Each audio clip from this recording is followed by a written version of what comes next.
Hello everyone, welcome to the channel of Anjan Kalash IAS by Arpita प्रकाश। आपने अभी तक में एक चीज़ तो समझ ली होगी कि जैसे जैसे हमारे पास करंट अफेयर्स के इश्यूज आते हैं वैसे वैसे there is one thing that you are suppose to be very particular about, that is to prepare even the static of that. Now you know that 2024 we anyways have the Lok Sabha elections. बीच में आपको अलग अलग महीनों में state elections की news भी हमेशा मिलती रहती है। Then there are certain terms, जैसे आपने साइमल्टेनियस इलेक्शन का नाम सुना होगा, ठीक है, इस पर बहुत बार चर्चा होती है। So these are some of, I am not able to right now mention all the current affair topics because as we will proceed you will understand more about it. लेकिन ये सारे ऐसे टर्म्स होते हैं जो कि एक बेसिक स्टैटिक टॉपिक के ऊपर बने होते हैं, and in specially in UPSC CSE you understand that until and unless you have the command on the static topics, current affairs को लिंक करना या समझना पॉसिबल नहीं हो पाता। Moreover, even from examination perspective, the kind of questions that are asked are both static and current in nature.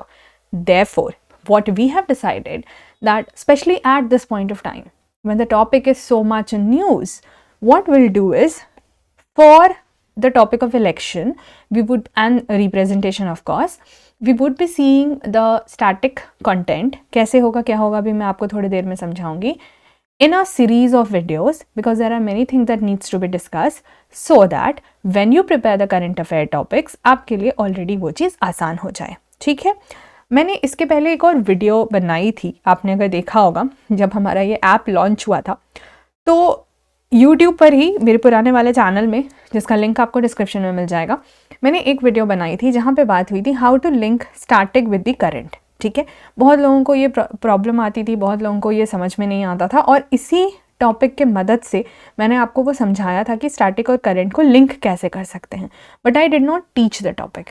This is the video wherein I am going to teach the topic to you properly, everything. ठीक है, चलो। सो in this entire static thing, there are certain topics that we have planned and it is in a particular sequence. ये कोई ऐसे random कहीं से भी उठा के कुछ नहीं है, okay? So firstly we'll start with very basic. एकदम basic से बात शुरू करेंगे, जिसको कुछ भी नहीं आता है उसको भी सब आ जाएगा। We'll see certain terms, we'll see certain definitions, certain concepts that will help us understand the linkage of it. Then we'll see, because we are in a democratic country, तो डेमोक्रेसी से हम इलेक्शन को कैसे link कर सकते हैं, the different dimensions of it. बहुत interesting होने वाला है ये, ठीक है। Then will also talk about the election system in India, the concept of constituencies. ये टर्म आपने बहुत सुना होगा, you must have also heard about territorial constituencies और reserved constituencies, and what are the constitutional provisions for that. Then what are the methods used for elections in India. For example, you must have heard about first past the post system, जिसको हम FPTP बोलते हैं, and the proportional representation system. आपने अपनी books में इसके बारे में सुना होगा, but probably many of you are not very clear with the concept. हम उसको भी करेंगे। And then the electoral system in India and the constitutional provisions for that. Now what is the difference between electoral system जो India में follow हो रहा है and election system in India. तो जब हम डिफरेंट समझेंगे तो यू विल ऑल्सो अंडरस्टैंड कि what are the difference between those constitutional provisions. ठीक है, all of these things it's going to be a lengthy lecture, so ये हर एक ही लेक्चर में कवर करना नहीं पॉसिबल है, क्योंकि online specially on YouTube it's become very difficult. कितना भी आप लंबा लेक्चर डाल दो, लोगों की रिटेंशन पावर उतनी नहीं होती है। So will be breaking down into smaller segments and topic and subtopic wise हम फोकस करेंगे। ठीक है, ईच एंड एवरी वीडियो में ये पूरा सीरीज रन होएगा। Okay, so we start with basics of election. मैं एक बार आपको ये भी दिखा दूं कि जब हम कॉन्स्टिट्यूशनल प्रोविजंस की बात करते हैं, so we will be actually reading the articles. ठीक है, क्या क्या आर्टिकल्स में दिए गए हैं एग्जैक्टली कॉन्स्टिट्यूशनल से लेके कौन कौन सा आर्टिकल है, उसके क्या प्रोविजंस हैं। कुछ NCERT के कंटेंट है, कुछ NCERT का डेटा है, कुछ कंपैरिजन्स हैं। ठीक है, ये सब कुछ हम करने वाले हैं, तो आप आराम से रहिएगा। अगले कुछ सीरीज़ के वीडियोस जो हैं उसको ज़रूर देखिएगा, सो दैट सी जहाँ से पे लक्ष्मीकांत के कंटेंट की ज़रूरत पड़ी है वो भी यूज़ किया है, जहाँ कॉन्स्टिट्यूशन की ज़रूरत पड़ी है वो भी यूज़ किया है, जहाँ NCERT की ज़रूरत पड़ी है जैसे ये वाला कंटेंट है उसमें वो भी यूज़ है। तो आपको बस थोड़ा सब्र रखना है और अगले कुछ वीडियोस देखने हैं कंसिस्टेंटली, जहां हम इन चीज़ों को समझेंगे। So I start the discussion now with the basics of election. Basics of election में हमें क्या समझना है? सबसे पहले हमें ये समझना है कि भाई ये जो टर्म आप बार बार यूज़ करते हो, this term election, what exactly it is. Firstly it is just a mechanism. ये जो पूरा इलेक्शन का प्रोसेस होता है ये सिर्फ एक तरीका है। This is a mechanism. Mechanism for what? Mechanism for people to choose their representatives at, अच्छा होल्ड ऑन करना, हम सब बात करेंगे एक एक टर्म को। I will break down each and every term for you, ठीक है? हर चीज़ का व्हाट, वाई, हाउ आपको मिलेगा। You just have to be patient. So लोग अपने रिप्रेजेंटेटिव मतलब कि if I am not able to participate directly in something, I will send someone as representative जो मुझे रिप्रेजेंट करेगा, ठीक है? So people can choose their representatives via this mechanism of election. It is done at regular intervals. वो fixed अलग अलग जगह के लिए अलग अलग होता है, and change them if they wish later. क्योंकि regular interval पे होगा तभी तो you will get the possibility of changing. You will get the provision of changing someone who you have elected. मान लो I sent representative 1 for my work today. ठीक है, let's say there was a meeting in any office. I couldn't go for any reason. I sent one representative. The person attended the meeting but did not deliver on what I had expected or what I had, chosen this person, whatever was the reason for. If the person was unable to deliver exactly what was expected out of him or her, in the next time, if I have to send someone to attend that meeting, I would not choose this person. Rather, I would go for representative 2. ठीक है? I hope that is clear. So that is one thing about election. Second question comes, भाई इस mechanism की ज़रूरत क्या है? इतना बड़ा वर्ड है, जब ना तब न्यूज़ में आते रहता है, and every time we have so many things associated to it. अच्छा बुरा सब सुनते हैं हम इसके बारे में। आखिर इसकी ज़रूरत क्या है? See, you have to understand that this is that mechanism which is so very crucial for a representative democracy. What is this representative democracy and why do we need it? ठीक है, इसको हम just अभी समझेंगे। Second reason of having election or the need of election is that हमें laws के हिसाब से चलना है। We have to take care of the laws. There are certain things which are required for the government formation. तो बिना election के जब लोग ही नहीं चुने जाएंगे तो सरकार कैसे बनेगी? Policies कौन बनाएगा? Decisions कौन लेगा? Laws कौन बनाएगा? There are so many things which are required to run a system or a country. तो उन चीज़ों को करने के लिए हमें इलेक्शन की ज़रूरत पड़ती है। I hope what is election, why do we need election is clear. Next question is कि इस रिप्रेजेंटेटिव डेमोक्रेसी की ज़रूरत क्यों है? Why do we need someone else to be our representative? हम खुद क्यों नहीं कर सकते? तो खुद सोचो। चलो let's talk just about India for the timing, forget about any other country. हम इतनी बड़ी कम्युनिटी हैं, यहाँ पे कम्युनिटी मतलब let's just focus on the population. India is such a populace country, so many people here. अब सबको laws बनाने का काम दे देंगे, पॉलिसीज़ बनाने का काम दे देंगे, सरकार के स्कीम्स बनाने का काम दे देंगे, क्या वो कर पाएंगे? Most of them will not have the time, most of them will not have the knowledge, most of them will not even have the interest for doing that. तो क्या ये पॉसिबल है that people are directly participating in an election, in the decision making? Is it possible for the people to directly participate in the decision making in a country like India? At a national level, let's talk about. We understand it's not. The work becomes easier if this is, let's say, the whole population of India. They elect some people, selected people, whose work would be to do all of these things. तो time तो उनको निकालना ही पड़ेगा ना, उनका काम ही यही होगा। उनको नॉलेज भी होगा क्योंकि हम चुनेंगे ही ऐसे लोग, और जिनको नहीं होगा वो गेम करेंगे, ठीक है? उनको इंटरेस्ट भी होगा because again it is their work to do that. So in that case the policies, laws, decision, schemes etcetera all of those things could be easily done, and that is why we need representative democracy. There were certain places पहले, जैसे कि अगर आप ancient Greek cities की बात करते हो, या फिर इंडिया में if you talk about the local government level, जहाँ पे we do see the example of direct democracy. Representative democracy को हम इनडायरेक्ट डेमोक्रेसी भी बोलते हैं। Y indirect democracy? डेमोक्रेसी तो है बिकॉज पीपल आर इन्वॉल्व्ड और people are participating in choosing the people, other people, but it is indirect because the whole population is choosing their representative. और फिर वो काम करते हैं, ठीक है। तो हम directly, we are not directly a participant in decision making. This is being done indirectly through representatives, therefore indirect democracy. Why did we say कि local government in India can be one of the examples of a direct democracy? चलो Greek में तो अब हम थे नहीं ना उस समय, तो हमें एंशियंट सिटी ग्रीक्स के बारे में उतना नहीं पता, लेकिन डायरेक्ट डेमोक्रेसी जो विलेज में चल रहा है, सिटीज़ में चल रहा है, ये तो हम जानते हैं ना। We understand about the Panchayati Raj system, right? If you know at all about it. If you don't know, you will read about it. You can read about it. But for the time being, just understand. आपने सरपंच, ग्राम सभा, ग्राम panchayat in terms के बारे में सुना होगा।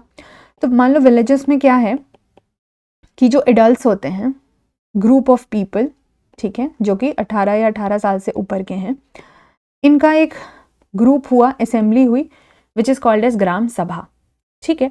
This group of people will elect certain members, जिसमें से एक हेड होंगे जिनको सरपंच बोला जाएगा, ठीक है। And there will be certain other members जिनको पंच बोला जाएगा। अब ये सब मिलके क्या बना लेंगे? ग्राम पंचायत। तो we have on one hand gram sabha, which is the group of adults who would be choosing these members who form this gram panchayat, sarpanch and the other members. What is the work of the gram panchayat? To take these decisions, important decisions. But here people can play a direct role in that. ठीक है, क्योंकि village है, it's a smaller group, you can directly talk to your leader. State में या centre में can you go and directly talk to your leader? Can you directly ask them and talk about decision का क्या हुआ, law कैसे बना रहे हैं आप, पॉलिसीज कैसे चल रही हैं? पूछ सकते हैं क्या? नहीं पूछ सकते हैं। That is why it is indirect democracy. But here villages में they can do that. They can ask कि रोड बनाने का बात हुआ था, हुआ क्यों नहीं अभी तक? पानी का अरेंज करना था, करा क्या आपने? एजुकेशन के लिए क्या बातें हो रही हैं? हेल्थ के लिए क्या बातें हो रही हैं? ठीक है। सो ग्राम पंचायत यहाँ पे डायरेक्टली ग्राम सभा से लिंक्ड है, अकाउंटेबल है। तो एक one of the kind of examples of direct democracy can be said that. I hope इतना सारा कुछ अब आपको क्लियर होगा। बिल्कुल जीरो से मैंने बात करने की कोशिश की है, तो इस 10 मिनट के आसपास में आपने बेसिक्स ऑफ इलेक्शन समझ लिया होगा। अब हमें समझना है, हमारा नेक्स्ट हेडिंग क्या था? Relations between election and democracy. कि because we have to talk about a country like this, right? Most of the things I have already explained you, but अब उसको हम एक स्ट्रक्चर्ड मैनर में समझेंगे। क्वेश्चन, 2 क्वेश्चन हमें आंसर करना है। Let's say there is a country or there is any system, any place where there is no election, जहाँ पे election नहीं है. Can we say that the democracy will exist there? This is one question. Because we have to find the relation, ना correlation, कि election और democracy आपस में link कैसे हैं. तो क्या अगर कहीं पे election नहीं होगा, क्या still वहाँ पे democracy होगी? और the other question is कि अगर कहीं पे election हो रहा है, तो क्या ये ज़रूरी है कि वहाँ पे डेमोक्रेसी है या नहीं है? ईदर केस, ठीक है। अब एग्जाम्पल लेते हैं।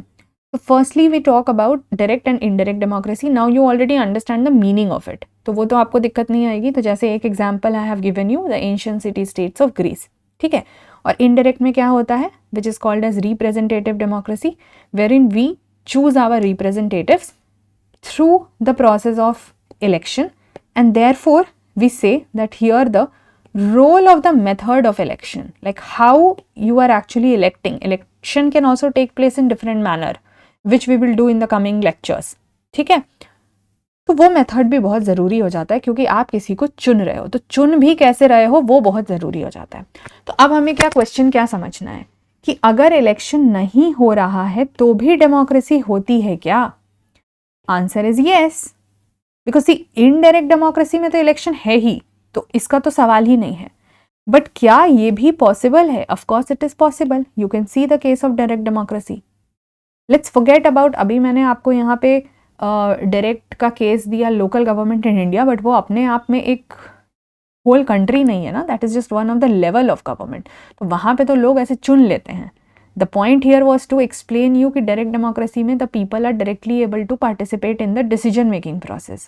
But here हम बात करें कि even if we do not have any formal election kind of a procedure, can you still call it as a democracy? Yes, we can. That would just be called as a direct democracy. ठीक है, तो ये answer मिल गया। Next question is, अगर election हो रहा है कहीं पे, does that ensure कि democracy ही होगी वहाँ पे?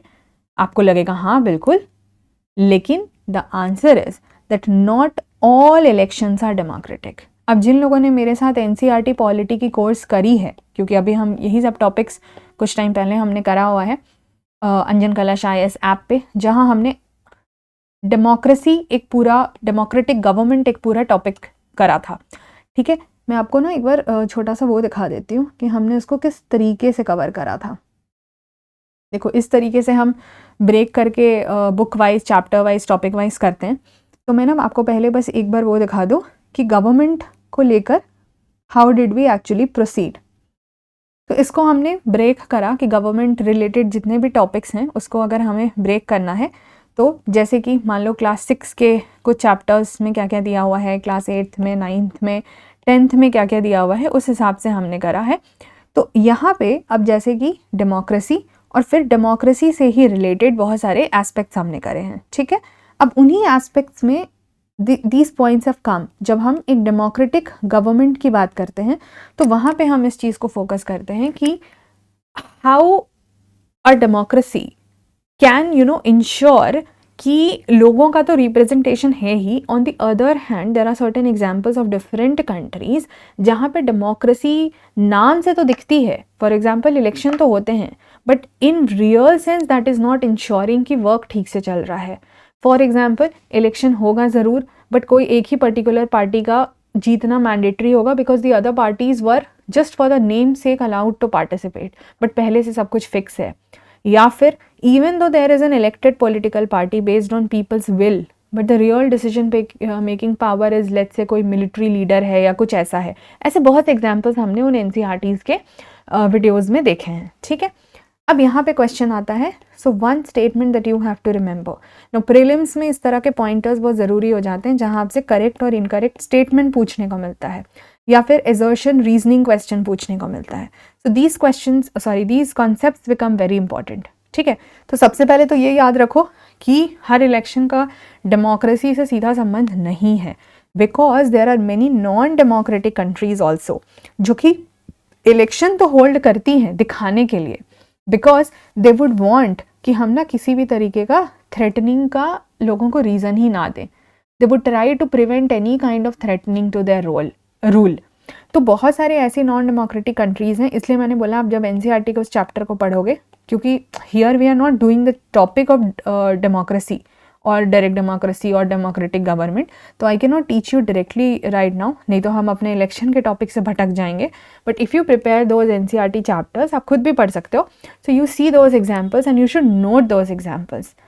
Those exceptional cases wherein non democratic countries also hold elections, और even if they are democratic countries, in real sense their election do not display the real essence of democracy. ठीक है, सो I hope ये relation आपको समझ आ गया हो। अब हमें एक बेसिक चीज समझनी है कि अब हमने बोल दिया कि इसका मतलब डेमोक्रेसी और इलेक्शन में कुछ तो रिलेशन है। तो अगर आपको किसी इलेक्शन को डेमोक्रेटिक कहना है, so there should be certain minimum conditions, नहीं तो फिर ये वाला क्वेश्चन ही नहीं आएगा, है ना। तो फिर what are those minimum conditions of democratic election. सबसे पहला बहुत सिंपल सी चीज़, 1 पर्सन 1 वोट 1 वैल्यू। ऐसा नहीं बोलेंगे कि एक इंसान जाके 10 वोट देकर आ जा रहा है, ठीक है, या फिर किसी एक पर्टिकुलर ग्रुपिंग को you are not allowing to vote. No, अगर एलिजिबल है वो इंसान, अडल्ट है और एलिजिबल है, अलग अलग जगह अलग अलग एज क्राइटेरिया होगा, तो एक इंसान एक ही वोट देगा एंड उस वोट का इक्वल वैल्यू होगा। ठीक है, सो कोई भी grouping like women who were earlier not allowed to vote in many of the countries, चाहे आप बड़ी बड़ी develop country like US UK भी बात कर लो, women had to fight for their voting rights. India में it was just in the case of pre independence, but post independence women did get the voting rights along with the main. ठीक है, दूसरी चीज़, free and fair election. अभी जो मैं आपको यहाँ पे एग्जाम्पल दे रही थी कि बहुत सारे कंट्री करवा तो देंगे बट वो डेमोक्रेटिक एसेंस को नहीं रखेंगे। तो आप इलेक्शन तो कंडक्ट करा दे रहे हो, but you have to ensure that it is free election. ऐसा नहीं कि उसमें कुछ धांधली हो रही है। और दूसरी चीज़, इट शुड बी फेयर, उसका इन रिटर्न उसका जो कॉन्सिक्वेंस है हमें दिखना चाहिए। For example, there should be freedom for the parties and candidates to contest election. ऐसा नहीं कि आपने क्राइटेरिया रख दिया कि अच्छा सिर्फ यही पार्टी कंटेस्ट करेगी, सिर्फ यही कैंडिडेट कंटेस्ट करेगा। No, anyone who is otherwise eligible should be allowed to contest, and also voters should get the real choice। तो ऐसा नहीं है कि मान लो कि what if the members of only one party would contest election and form government, तो फिर voter को रियल चॉइस कहाँ से मिली? रियल चॉइस मिलने का मतलब है कि you should give multiple alternatives of different parties ना, या फिर डिफरेंट कैंडिडेट्स, तभी तो वो चुनेगा। अगर एक ही पार्टी खड़ी हो रही है या फिर एक ही कैंडिडेट खड़ा हो रहा है इलेक्शन में, या लिमिटेड नंबर ऑफ खड़े हो रहे हैं, तो लोगों को चॉइस कहाँ से मिल रही है? तो कहने को तो इलेक्शन हो रहा है, but the person would have to forcefully elect that party और दैट कैंडिडेट ओनली। तो इलेक्शन तो हो गया, तो हम कह सकते हैं क्या कि ये डेमोक्रेसी है? बिल्कुल भी नहीं। I hope you are understanding that relation. Third important condition is, and these are just certain minimum conditions, there could be a long list, but ये तो भाई इंश्योर करना ही पड़ेगा। ऐसा है, रेगुलर इलेक्शन होना पड़ेगा। अगर रेगुलर नहीं होगा तो अकाउंटेबिलिटी कहाँ से आएगी? अभी लोग डरेंगे ना, मान लो हम 5 साल के लिए इलेक्ट करते हैं किसी को, तो कम से कम वो ये तो डरेंगे कि 5 साल के बाद there will be a recurrent election, तो हमें अपना बेस्ट परफॉर्मेंस देना है in these 5 years, only then will be reelected after 5 years। नहीं तो फिर नो अकाउंटेबिलिटी, एक बार चुन लिए गए, अब कोई अता पता ही नहीं है उनको हटाने के प्रोविजन का। ठीक है, next condition, election of the candidate preferred by the people. जो लोगों ने जिसको चुना उसी को फाइनल डिसीजन का अधिकार होना चाहिए। तो final decision should be by the ones who is elected. For example, मैंने अभी आपको जैसे बोला कि चुना गया कोई और, लेकिन पावर किसके हाथ में है? किसी और के हाथ में। तो लेट्स से मान लो एक डिक्टेटरशिप मोनार्की है, तो उस केस में क्या होगा? या फिर कहीं पे मान लो कहने को इलेक्शन हो रहे हैं, दिखाने के लिए डेमोक्रेसी है, but even after people have chosen somebody, real power जो है किसी मिलिट्री डिक्टेटर के हाथ में है, वो ले रहा है, या कहीं पे कोई राजा है जैसे मोनार्क है, रियल उसके हाथ में है, तो फिर इस इलेक्शन का मतलब no point of doing that. I hope you have understood it. अच्छा, अब क्वेश्चन ये भी है कि then how can you ensure that the elections are conducted in a democratic way? So यहीं पे आता है the role of constitution, because it is the constitution which is the document which mentions the basic rules about election. वो सारी वो चीज़ें बताएगा कि who is eligible to vote and who is eligible to contest, who can supervise election, how the voters will choose their representative, कौन कौन सा method use करेंगे, how the votes will be counted, how the representative will be elected, etcetera etcetera. So ये ensure करने के लिए हम इससे भी इसको लिंक करते हैं। ठीक है, ऑफ कोर्स इस सब चीज़ का एक डिटेल होता है कि पूरा इलेक्शन प्रोसेस कैसे होता है, how the things happen, voting में क्या अंतर होता है। कुछ पर्टिकुलर जगह पे, फॉर एग्जांपल हमारे यहाँ लोकसभा और राज्यसभा का इलेक्शन प्रोसेस अलग है। ठीक है, प्रेसिडेंट वाइस प्रेसिडेंट के लिए कैसा इलेक्शन होता है, एट्सेट्रा एट्सेट्रा। लोकल गवर्नमेंट में कैसे इलेक्शन होता है, बहुत सी ऐसी चीज़ें हैं जो हम धीरे धीरे डिस्कवर करेंगे। सो अगले वीडियोस में हम इलेक्शन सिस्टम इन इंडिया समझेंगे, हम कॉन्स्टिट्यूएंसीज पे बात करेंगे, will come across the terms like general election, by election. हम टेरिटोरियल कॉन्स्टिट्यूएंसीज को देखो बहुत डिटेल में समझेंगे, पूरा डिवीजन कैसे होता है, एक्ट्स कब आया, डिलिमिटेशन क्या होता है, एक्ट क्या होता है, कॉन्स्टिट्यूशनल अमेंडमेंट एक्ट्स के थ्रू क्या हुआ, फिर आर्टिकल्स क्या क्या हैं, so on and so forth. These are just some of the samples. I will be doing all of that in the series as I have promised.